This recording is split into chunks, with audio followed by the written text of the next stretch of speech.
sur le plateau de Samuel Ndonga Ministry et l'émission La femme intelligente qui est votre émission qui nous aide, nous surtout les femmes, de découvrir ce que l'Éternel a mis en nous, mais aussi de découvrir ce que l'Éternel a mis comme don dans d'autres femmes, d'autres serviteurs de Dieu, afin de mieux aider.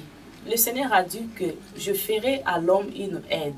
Alors nous, comme étant des aides, nous avons besoin d'être aidés pour mieux aider. C'est ça le but de cette émission, La femme intelligente. Aujourd'hui, je reçois pour vous deux personnes qui nous viennent de très loin, de la Belgique.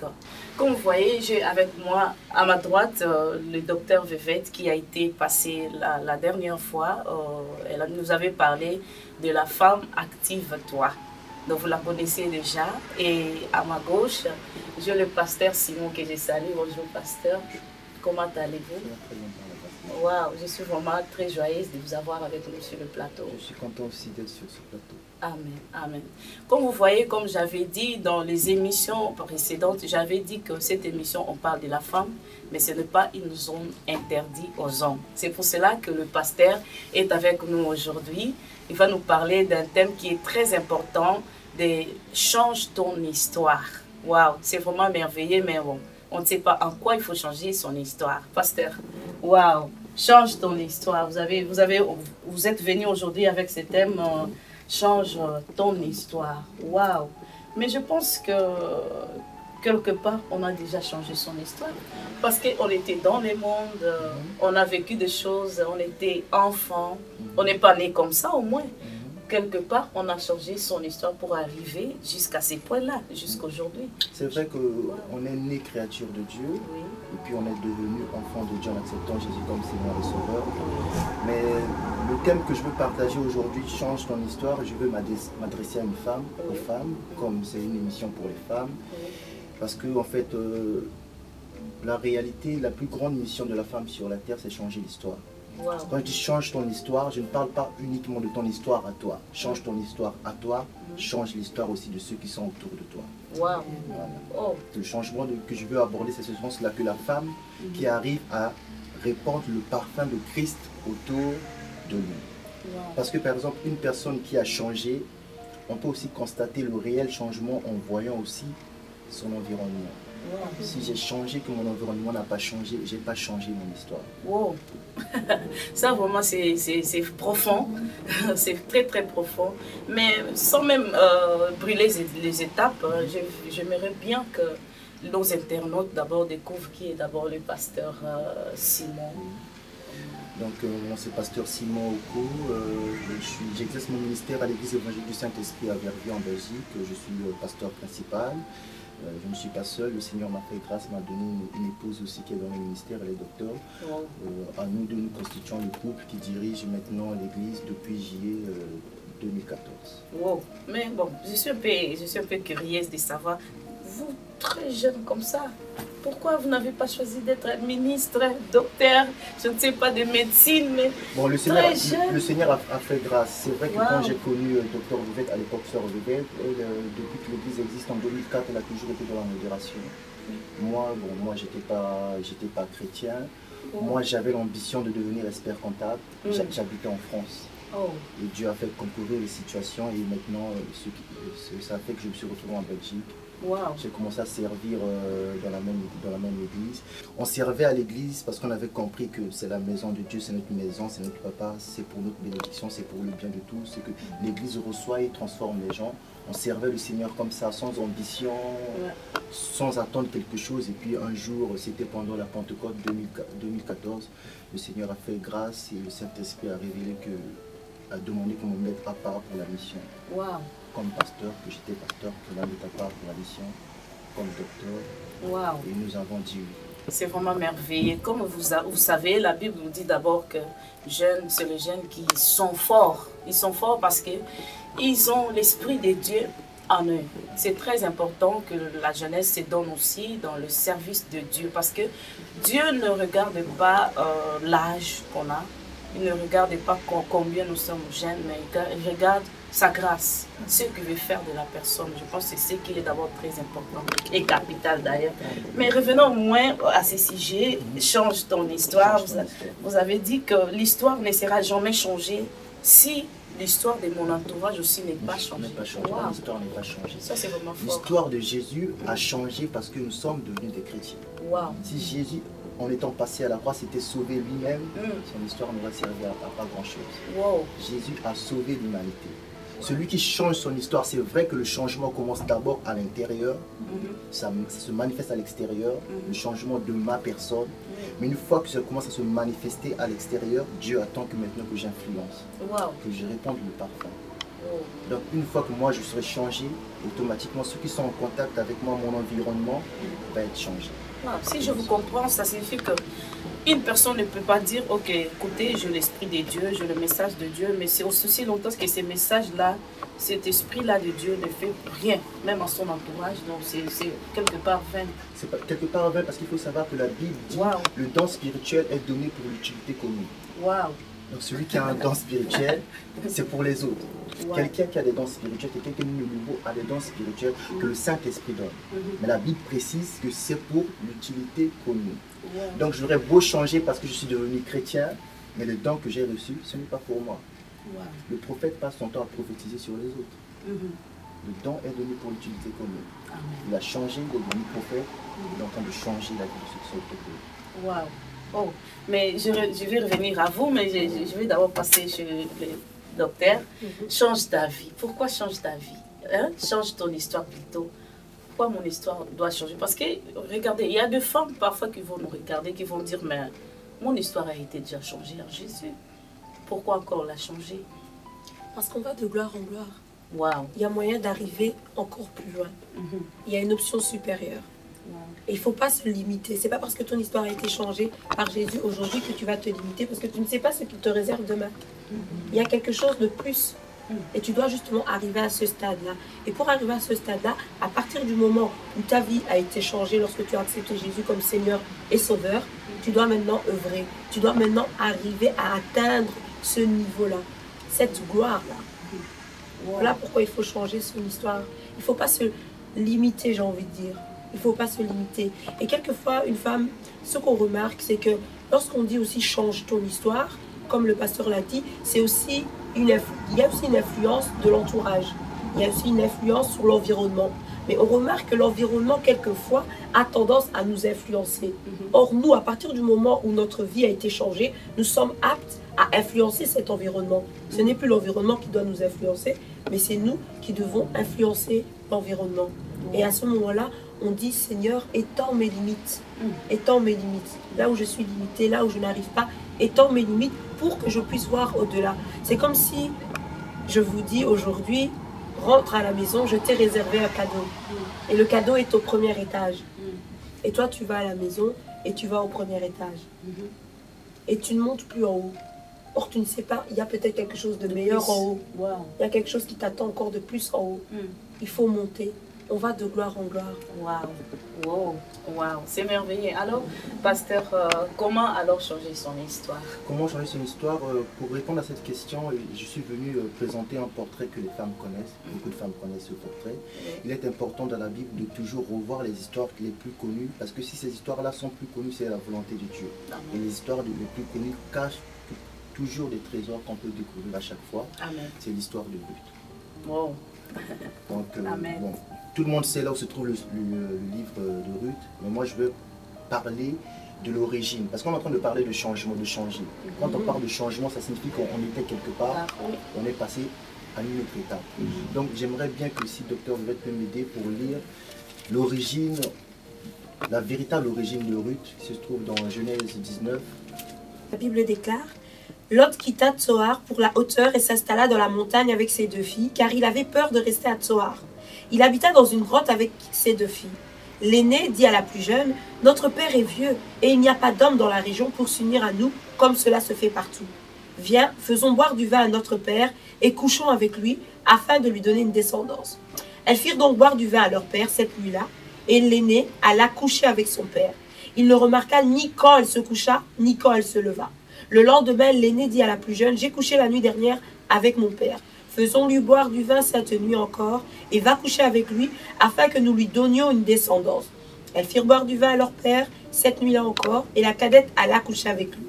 Il ne remarqua ni quand elle se coucha, ni quand elle se leva. Les deux filles de Lot tombèrent enceintes de leur père. Verset 37. L'aînée mit au monde un fils qu'elle appela Moab. C'est l'ancêtre des Moabites jusqu'à aujourd'hui.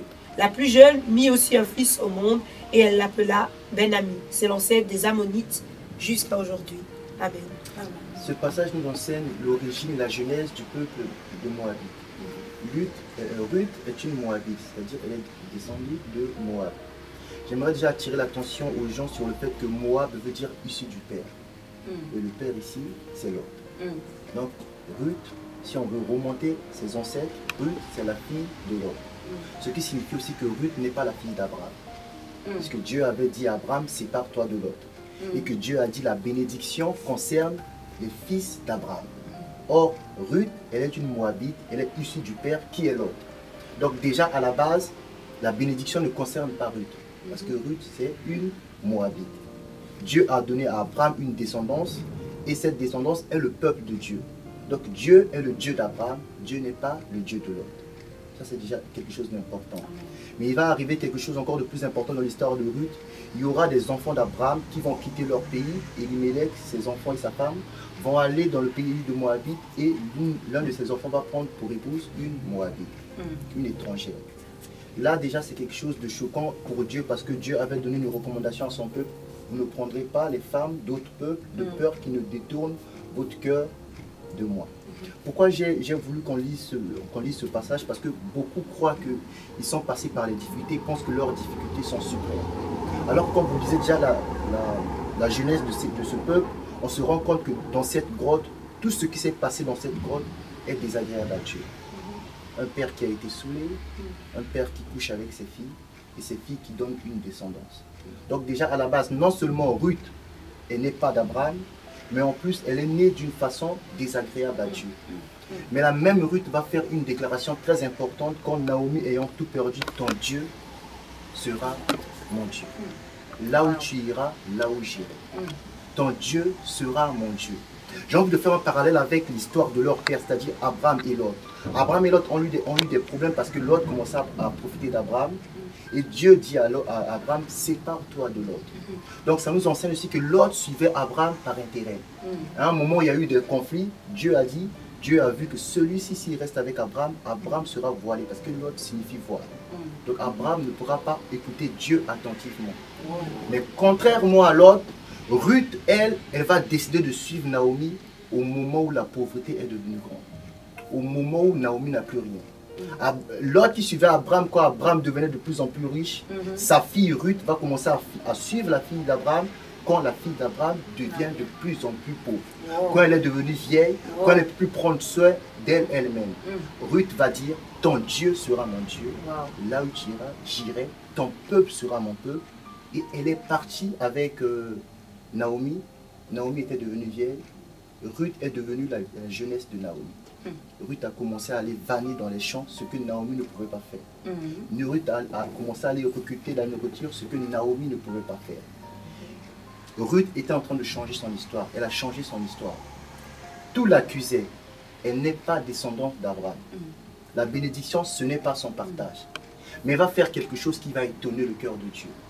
Mon message de cet après-midi, j'aimerais qu'une femme sache qu'on peut étonner le cœur de Dieu. Et que Dieu révise les plans.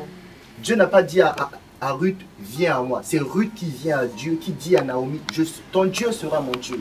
Et là où on voit que ce n'est pas un discours, mais c'est un discours qui a été suivi avec des actions, elle a vraiment quitté son pays. Elle a suivi Naomi dans un pays où on la voit comme étrangère et les étrangères sont vues d'un mauvais œil.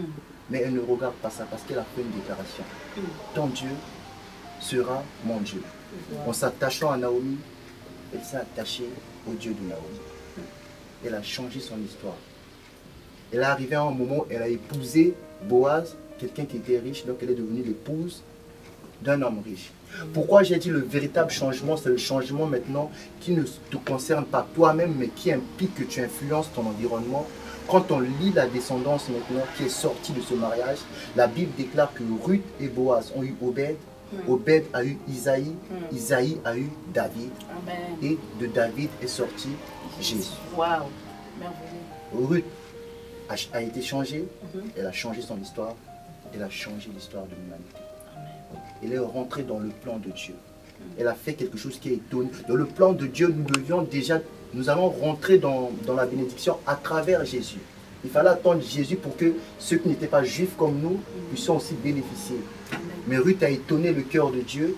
Dieu a révisé son plan. Une Moabite qui n'était pas son peuple, qui est aujourd'hui devenue l'enceinte de Jésus.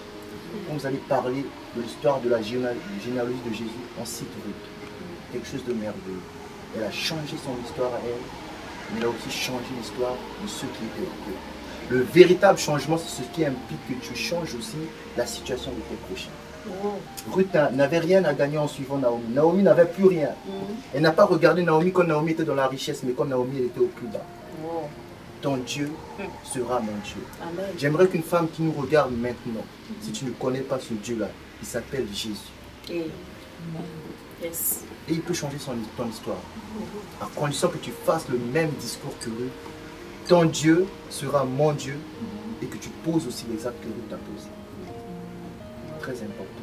Amen. Oh, c'est merveilleux. C'est le message que je voulais apporter à une femme. Parce que les femmes se disent, oui, mais il est en train de dire, je peux dire ça. Est-ce qu'il connaît ma situation? Regarde l'origine de Ruth. Tout ce qui s'est passé dans cette grotte, c'est des choses que Dieu a en horreur. L'inceste, la débauche, l'impudicité, tout est réuni dans la grotte. Mais un simple discours suivi des actes posés, Dieu a dit non. C'est vrai qu'à travers Jésus, j'allais prendre aussi les autres, mais je vais commencer à inclure les autres dès maintenant. Je prends Ruth, je mets dans l'histoire de Jésus. Elle a changé son histoire. C'est merveilleux. C'est merveilleux, change ton histoire et on voit déjà Ruth qui avait déjà changé, pas seulement son histoire à elle, mais aussi à sa nation. Ah oui, c'est merveilleux. Mais pasteur, au moins, pourquoi changer son histoire? Parce que Ruth avait une histoire, elle était, bon, je ne sais pas au plan de Dieu, selon ce que Dieu voulait. Mais au moins, pourquoi la femme d'aujourd'hui doit changer son histoire? Parce que c'est son rôle. Le rôle de la femme, c'est changer l'histoire. Moi, j'aime bien dans Genèse, quand Dieu donne des ordres à Adam, il a donné des ordres, il a donné l'autorité, tout. Mais il dit, il n'est pas bon qu'il soit seul. Faisons-lui une aide semblable. Beaucoup ne comprennent pas que ce passage signifie aussi, sans la femme, Adam ne pouvait pas réussir sa mission. Et Dieu a dit, faisons-lui une aide semblable. Ça signifie que sans cette aide, Adam allait échouer. Il n'est pas bon qu'il soit seul, faisons-lui une aide semblable. La femme, son rôle sur la terre, c'est de changer, c'est apporter le changement. Un homme ne peut pas réussir s'il n'est pas soutenu par une femme. Quand vous lisez toute l'histoire de la Bible, vous verrez que c'est toujours les femmes qui ont influencé. Regardez, Adam a péché. La Bible dit que par un seul homme, le péché est entré dans le monde. C'est-à-dire que Dieu considère que le fautif, c'est Adam. Mais c'est de la femme que Dieu dit, la postérité de la femme écrasera la tête du serpent. Dieu ne dit pas la postérité de l'homme. Mais il dit c'est par un seul homme que le péché est entré. Mais pour régler ce problème, il dit la postérité de la femme écrasera la tête du serpent. C'est merveilleux. C'est le rôle de la femme. C'est très merveilleux. Mais au moins, on revient un peu à l'histoire de Ruth et Naomi. On voit Ruth qui s'est approchée à Dieu, mais pas directement. Au moins, au travers de Naomi, elle a pu s'approcher de Dieu. Parce qu'elle a dit, ton Dieu sera mon Dieu, le Dieu de Naomi. Mais au moins aujourd'hui, supposons une femme qui a besoin de ces dieux-là, qui ne connaît pas ces dieux-là, qui est dans la malédiction, dans je ne sais pas quoi, toutes de mauvaises choses. Mais comment retrouver Naomi? Mais comment retrouver Naomi? Ça rentre toujours aussi dans changer son histoire. Normalement, quand j'ai dit le changement, ça t'implique toi, ça implique aussi les autres. Normalement, quand on rencontre une Naomi, comment on va savoir qu'on a rencontré une Naomi? Quelqu'un qui a la vie de Dieu, ça se sent. Vous voyez, aujourd'hui, on a trop un discours qu'on critique, on veut trop critiquer les frères, que ceux-ci ne sont pas les véritables adorateurs. Il est temps où on doit adorer en esprit et en vérité, mais vous n'êtes pas les véritables adorateurs, vous ne le faites pas bien. Un véritable adorateur ne se présente pas véritable adorateur.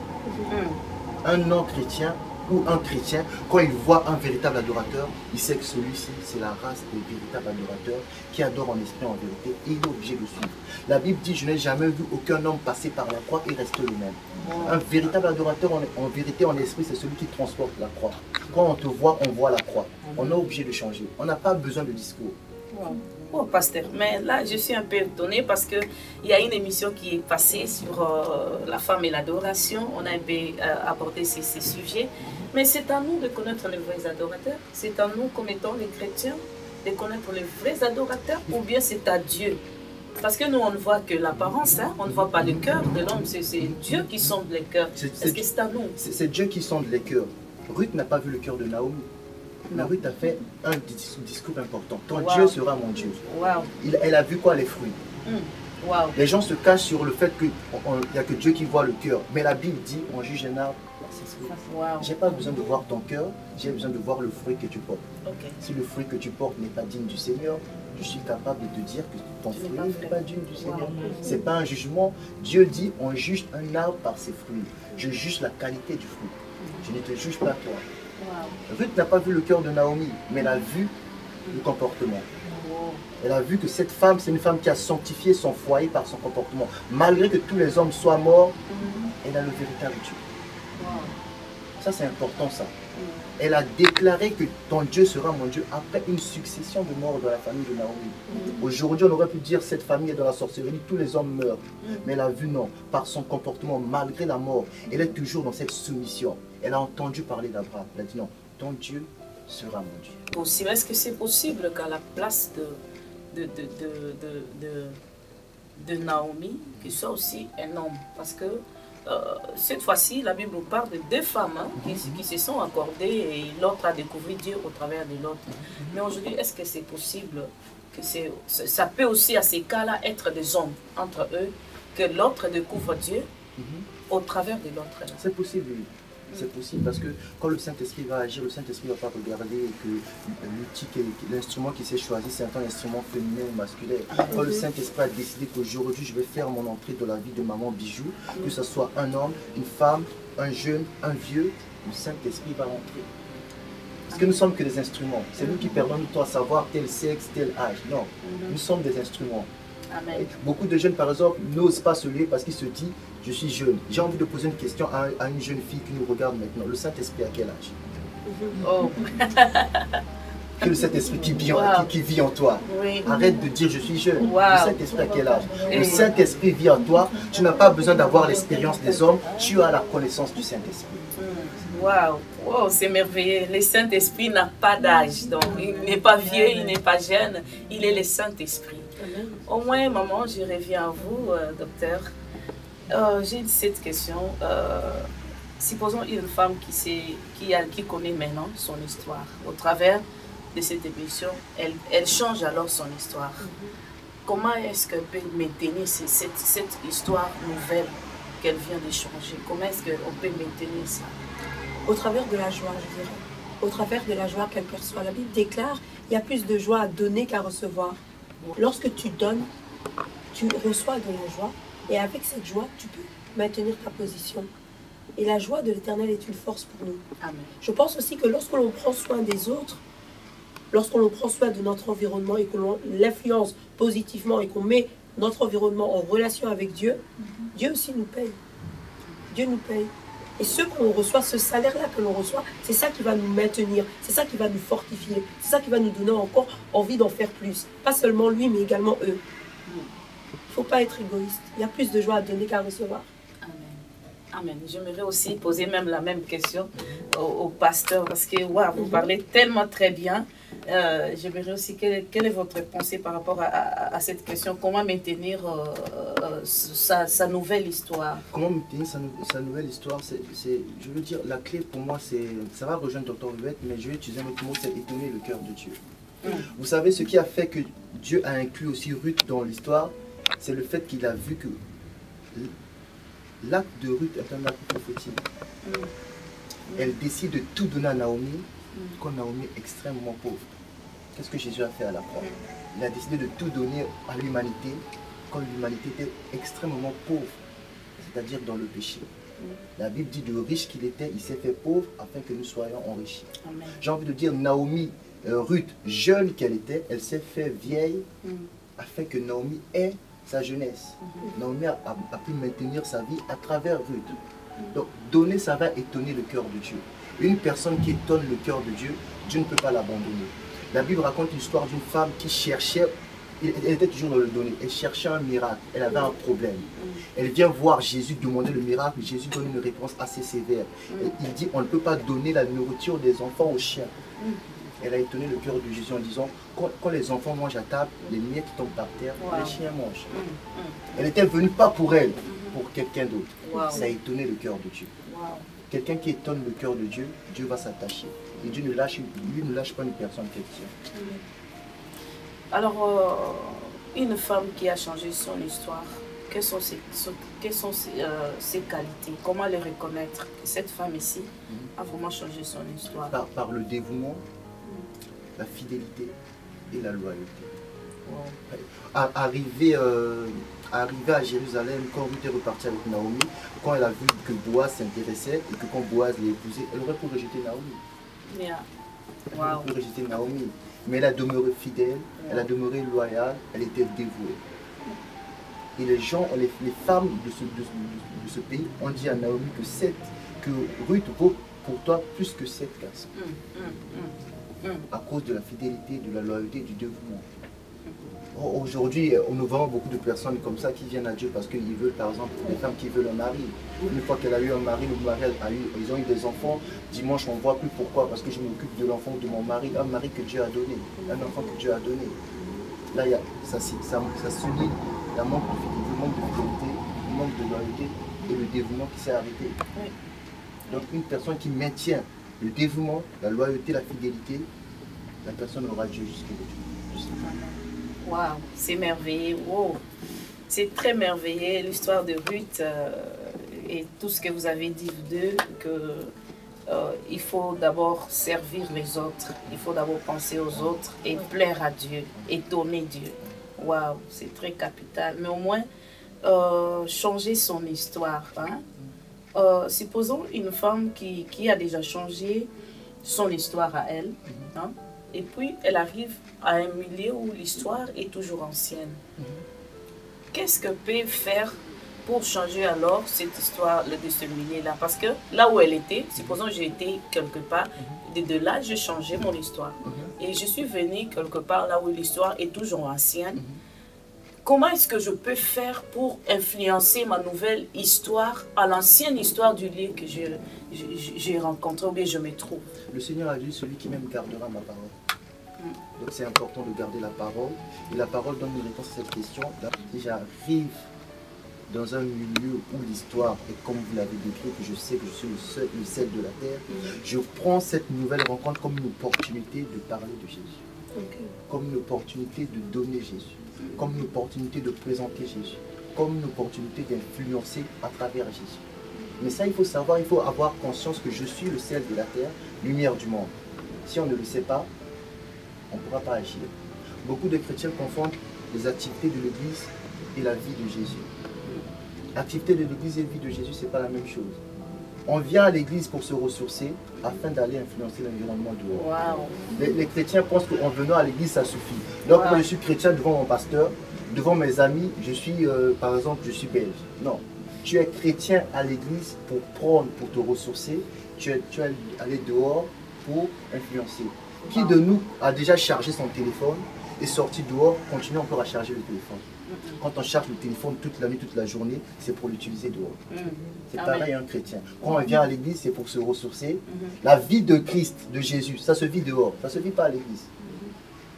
On aura beau danser pendant la louange, beau chanter pendant l'adoration. Si dehors, tu ne vis pas ce qu'on t'a enseigné à l'église, tu es encore dans les activités de l'église. Mais quel moyen au moins? Parce que, vous savez, il y a, bon, je prends par exemple l'exemple de jeunes. Il y a des jeunes vraiment qui viennent dans l'église, qui veulent aussi, qui a ce cœur-là, ils veulent aussi aider l'environnement, l'entourage, les dehors, comme vous venez d'évoquer.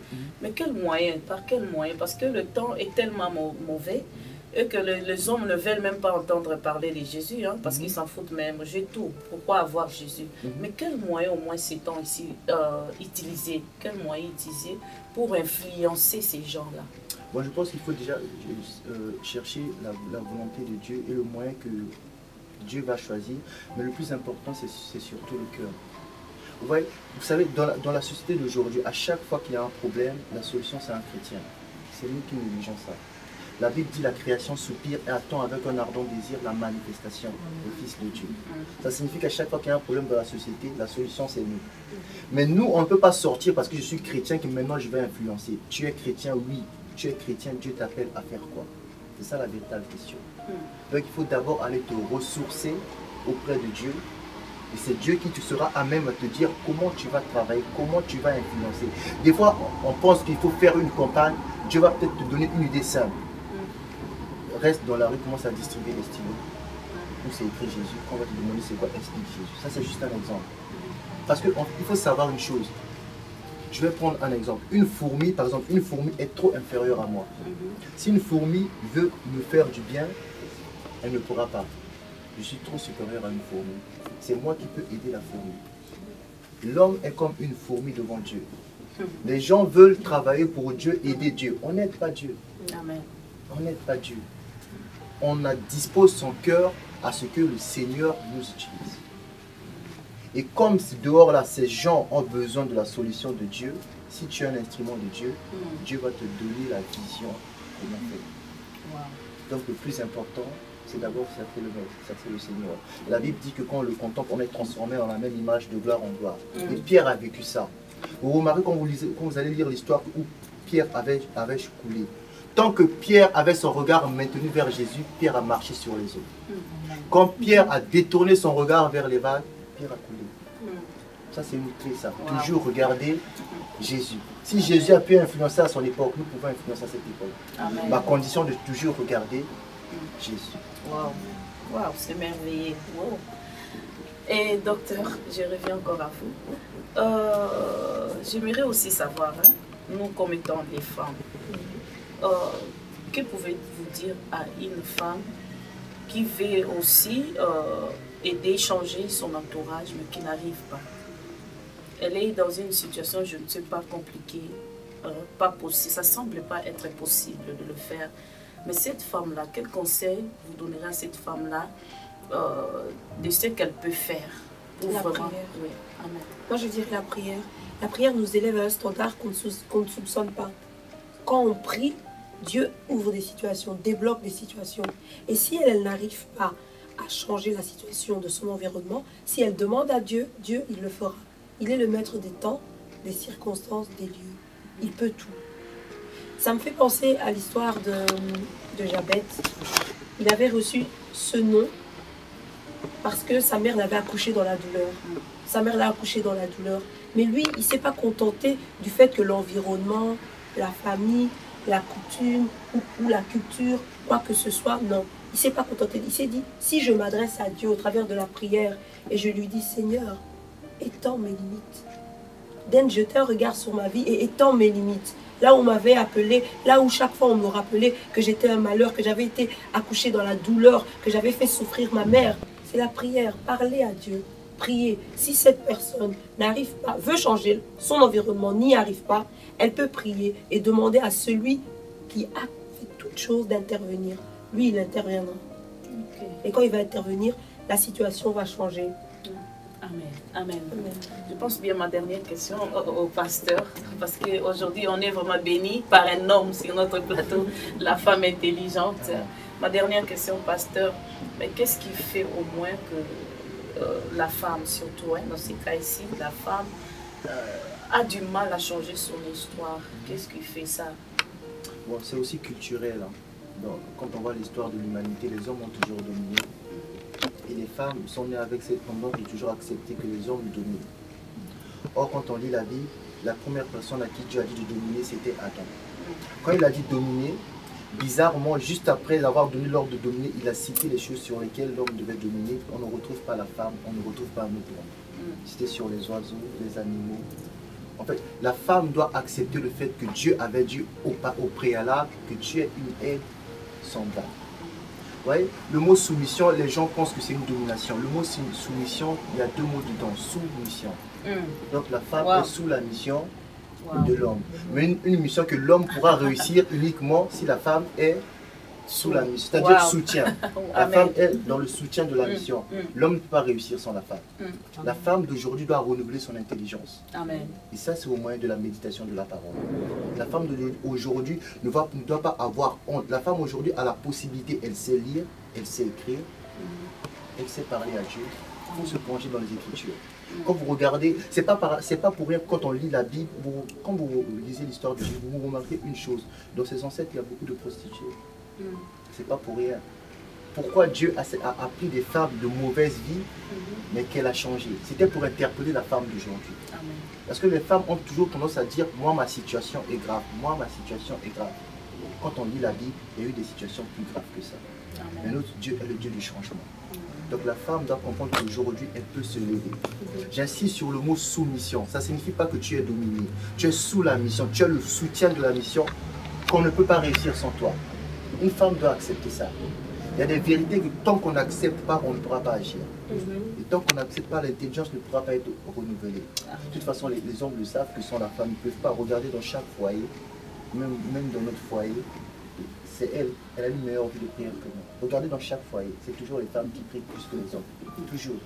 Ça, c'est déjà un signe. C'est merveilleux. Que le mari soit pasteur, que la femme ne soit même pas ministre. Vous regardez, si vous observez bien, si le pasteur est honnête, il vous dira, ma femme, elle prie plus que moi. Parce que c'est prédestiné, elle est prédestinée à ça. Quand le mari est derrière la chair, si la femme à la maison n'est pas une femme de prière, il va dire n'importe quoi derrière la chair. Il va tomber devant n'importe quelle tentation. La femme est là pour ça. Mais nous, on a utilisé le mot soumission pour exprimer domination. Or, Dieu a demandé de régner sur la nature, la création. Amen. Jésus n'a pas régné sur les autres hommes. Jésus a lavé les pieds de ses apôtres. Oh. C'était une leçon pour nous. Wow. Qu'est-ce qu'il a fait? Il a parlé à la tempête. Il a chassé les démons. Il a régné sur la création, les créatures, pas sur l'homme. Ça, c'est important pour une femme d'accepter que je suis là, sans moi, mon mari ne réussira pas. Ce n'est pas de l'orgueil, c'est la Bible qui le dit. Amen. Waouh, c'est vraiment merveilleux. Mais avant même que je vous donne le mot de la fin, mais est-ce que vous acceptez d'abord de revenir sur notre plateau? Il n'y a pas de problème. Donc vous êtes vraiment le bienvenu sur notre plateau parce que je sens qu'il y a vraiment des choses que des femmes doivent bénéficier. Il n'y a pas de problème. Des fois, en fait, quand une femme parle à d'autres femmes, elles ont du mal à accepter. Oui. Des fois aussi, il faut qu'un homme parle aux femmes. Oui, ça c'est vrai. C'est comme aujourd'hui, il y a un truc que je trouve, ça limite les femmes. Vous verrez les femmes servantes qui font des séminaires que pour parler aux femmes. Voilà. Parler aux hommes. Amen. Si vous ne parlez pas aux hommes, les hommes vont considérer que votre discours, ça concerne les femmes. Oh. Or, le discours, c'est la parole de Dieu. Amen. La parole de Dieu concerne tout enfant de Dieu. Amen. Waouh. Oh, ça c'est du nouveau encore.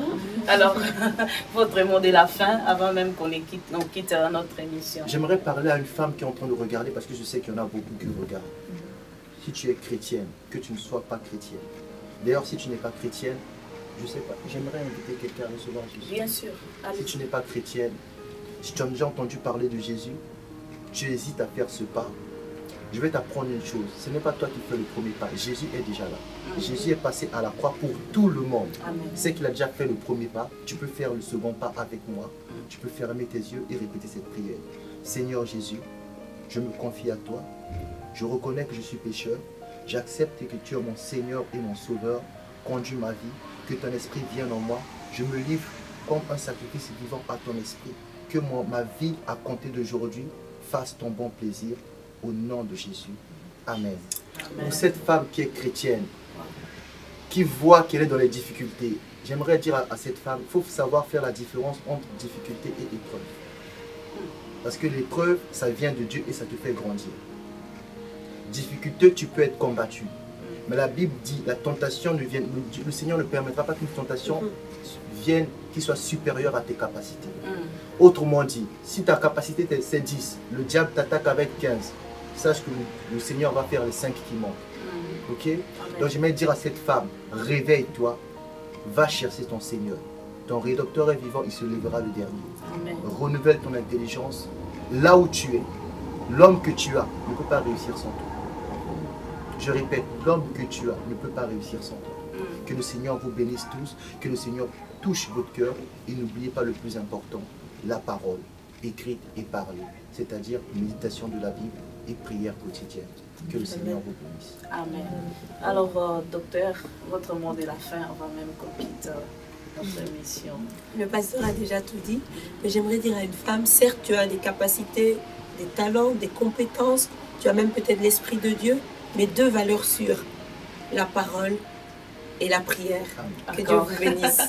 Alors, comme vous avez écouté, toujours c'est la parole et la prière, mais je remercie d'abord le pasteur et le docteur. Merci vraiment de votre présence, de pouvoir voulu venir nous partager ces beaux messages, c'est très important. Venez de temps en temps. Que ce soit pas la dernière fois, mais au moins, venez de temps en temps. Comme vous voyez, nous sommes à la fin. C'était vraiment très capital, très merveilleux. Change ton histoire. Nous avons vu Ruth qui était une Moabite, mais au moins qui a changé son histoire. Au travers d'elle, nous avons reçu Jésus. Au travers d'elle, nous sommes sauvés. C'est au travers de Ruth. Mais Ruth était attachée à quelqu'un, une personne, une femme qui avait déjà Dieu. Elle a dit, ton Dieu sera mon Dieu. Il y a des fois, Dieu place quelqu'un à côté de vous, mais ce n'est pas en vain. Mais parce que Dieu veut faire au travers de cette personne-là quelque chose. Sa gloire, vous faire voir sa gloire, sa présence, c'est qu'il est en vrai. C'est pour cela qu'on a partagé cette histoire, change ton histoire. Et le pasteur a dit, ton histoire ne sera jamais changée si celle de ton entourage n'est pas changée. Donc si ton histoire est changée, alors faites toutes choses, faites de vos mieux aussi de changer tout ce qui est l'histoire de votre entourage. Alors votre histoire sera aussi vraiment changée. Donc l'Éternel vous a mis là pour influencer votre milieu, pour influencer le monde. Le pasteur a dit, dans la maison de Dieu, nous venons nous ressourcer alors pour aller donner dans le monde, pour aller vider tout ce qu'on a reçu dans l'église, dans le monde. Restez toujours connectés. C'était l'émission La Femme Intelligente. Nous avons besoin de vous. Visitez notre site www.samueldongaministry.com. On se retrouve prochainement sur le même plateau et la même émission, La Femme Intelligente. À bientôt. Bye. Ciao.